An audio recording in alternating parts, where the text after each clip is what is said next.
এটা আমার এক চাষি ভাই। আসসালামু আলাইকুম। ওয়ালাইকুম সালাম।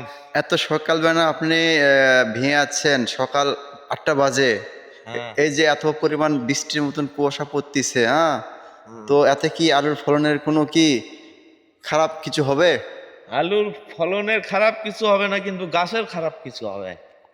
গাছের কিরকম একটু যদি বলতেন আমাদেরকে গাছ আপনার এই বৃষ্টির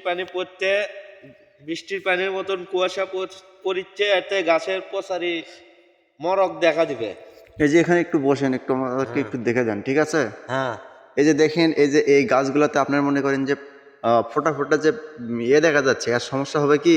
সমস্যা মানে এটা আপনার বৃষ্টির পানির মতন এই পাতাতে প্রসারী আক্রমণ বেশি করবে। প্রসারী আক্রমণ করবে পাতার থেকে এই কুয়াশা শুকে যাতে কীটনাশক ছড়ান লাগবে। তো মাশাল্লাহ আলু মোটামুটি ভালো দেখিচ্ছে আপনার।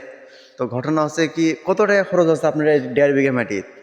এই 1.5 বিঘে প্রায় 50,000 টাকা।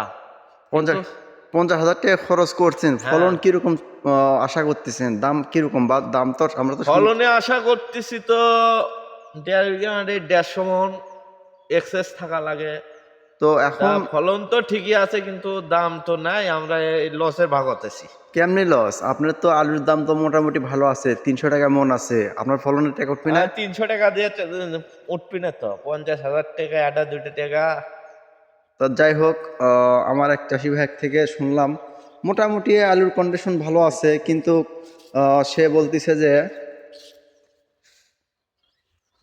আমার হলে যে খরচার টাকায় উঠবে না, ঠিক আছে? তো যাই হোক, সবাই ভিডিওটা শেয়ার করে দিবেন। আর এই বৃষ্টির পানির দিনে যে বৃষ্টি মানে পানির মতন যে কুয়াশাটা পড়তেছে, এতে কীরকম ক্ষয়ক্ষতি হতে পারে অবশ্যই জানাবেন, ঠিক আছে?